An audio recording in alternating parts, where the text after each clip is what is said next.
ومن الناس ما ولاهم عن قبلتهم التي كانوا عليها. یہاں سے ایک بات کہی جا رہی ہے کہ نبی کریم صلی اللہ علیہ وسلم جب تک مکہ میں تھے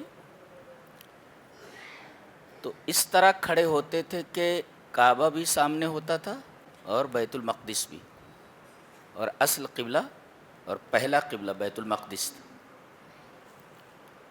لیکن جب آپ مدینہ آ گئے تو اب یہ ممکن نہیں رہا، اس لیے کہ سائڈس چینج ہو گئیں. تو آپ 16 یا 17 مہینے تک پہلے قبلے یعنی بیت المقدس کی طرف منہ کر کے نماز پڑھتے رہے.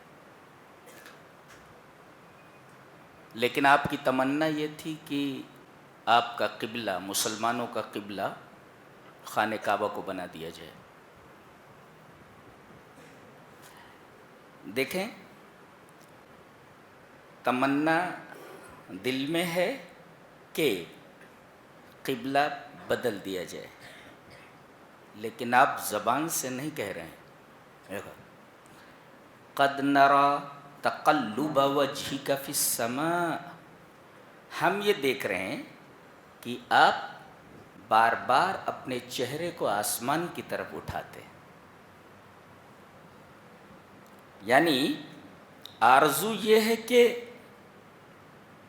قبلہ بدل دیا جائے، زبان سے آپ نہیں کہہ رہے ہیں، لیکن بار بار آپ اپنے چہرے مبارک کو آسمان کی طرف اٹھاتے ہیں کہ میں تو یہ چاہتا ہوں کہ قبلہ بدل دیا جائے، مگر میرا رب کیا چاہتا ہے. یہ اصل ہے. کتنی عجیب بات ہے نہیں، کتنی عجیب بات ہے. میں یہ چاہتا ہوں کہ مسلمانوں کا قبلہ میرا قبلہ خانہ کعبہ بنا دیا جائے. آپ زبان سے نہیں کہہ رہے ہیں، بار بار آپ اپنے چہرے کو آسمان کی طرف اٹھاتے ہیں کہ میں تو یہ چاہتا ہوں کہ قبلہ خانہ کعبہ بنا دیا جائے، میرا رب کیا چاہتا ہے. اللہ تبارک و تعالی نے آپ کی اس آرزو کو شرف قبول بخشا اور فرمایا فَلَنُوَلِّيَنَّكَ قِبْلَةً تَرْضَاهَا فَوَلِّ وَجْهَكَ شَطْرَ الْمَسْجِدِ الْحَرَامِ. آپ اپنے چہرے کو خانہ کعبہ کی طرف پھیر دیجیے. اب قبلہ بدل دیا گیا. قبلے کا بدلنا تھا کہ اعتراضات کی بھرمار ہو گئی. اعتراض کرنے والے 3 طرح کے لوگ تھے: مشرکین یعنی پیگنس، منافقین ہپوکریٹس، اور تیسرے جیوز یہودی. تو مشرکین، منافقین اور یہودی یہ 3 اعتراضات کرنے والے تھے. کیا اعتراض تھا؟ یہ دیکھیں اس جملے میں ما ولاہم عن قبلتہم التی کانوا علیہا. جس قبلے پر مسلمان تھے، کس چیز نے ان کو اس قبلے سے پھیر کر خانہ کعبہ کی طرف پھیرنے کا حکم دے دیا؟ یہ ان کا اعتراض ہے. کس چیز نے پھیر دیا؟ سبب کیا ہے؟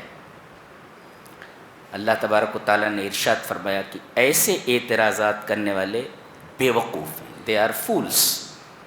نکتہ یہ ملا کہ کسی آدمی کو دیکھو کہ وہ اسلام کے کسی قانون پر اعتراض کر رہا ہے تو سمجھ جاؤ کہ اس کا دماغ خراب ہے، وہ بے وقوف آدمی.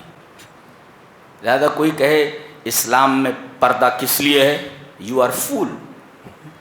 اسلام کا یہ قانون ایسا کیوں ہے، یو آر فول. قرآن حکیم نے کہا سفہا، یہ سفیہ کی جمع ہے. سفیہ مینس فول. تو سیقول السفہاء من الناس.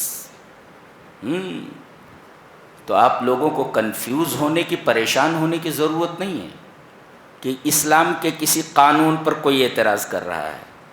آپ ہنس دیں اور کہیں کہ تمہارے بارے میں قرآن کہہ چکا ہے کہ یو آر فولس، تم بے وقوف لوگ. اور پھر اس کا تحقیقی جواب دیا جا رہا ہے، قل للہ المشرق والمغرب، مشرق بھی اللہ کا، مغرب بھی اللہ کا، مشرق بھی اللہ کا، مغرب بھی اللہ کا، تو وہ جس طرف چاہے تمہارے چہرے کو پھیرنے کا حکم دے دے، قبلہ بنا دے، تم کون ہوتے ہو اعتراض کرنے والے؟ نقطہ یہ ملا کہ ظاہر پرست جتنے ہوتے ہیں، ظاہر پرست، وہ اسی طریقے کے احمقانہ سوالات کرتے رہتے ہیں۔ یہ ظاہر پرستی ہے، اسے ذہن میں رکھا جائے۔ بہرحال قبلہ بدل دیا گیا۔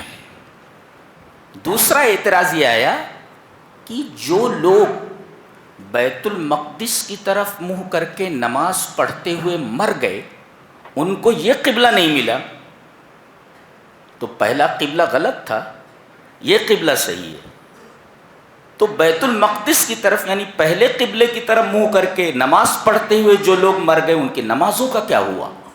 یہ دوسرا اعتراض ہے۔ اللہ تبارک و تعالیٰ نے ایک جملے میں جواب دیا، وَمَا كَانَ اللَّهُ لِيُضِيعَ ایمانکم، اللہ تمہارے ایمان کو کیوں ضائع کرے گا؟ اللہ تمہارے ایمان، دیکھیں سوال یہ ہے کہ ہماری نمازوں کا کیا ہوا؟ جواب یہ ہے اللہ تمہارے ایمان کو ضائع نہیں کرے گا۔ نقطہ یہ ملا کہ نماز ایمان ہے۔ جی، آدمی جتنا اچھا نمازی ہے اس کا ایمان اتنا ہی اچھا ہے، اور جو نماز چھوڑ دے وہ اپنے ایمان پر نظر ثانی کرے کیا ایمان ہے یا نہیں ہے۔ یہ بتائیے، یہ قرآن حکیم کے اسرار ہیں۔ جی جی، فَوَلِّ وَجْهَكَ شَطْرَ الْمَسْجِدِ الْحَرَامِ،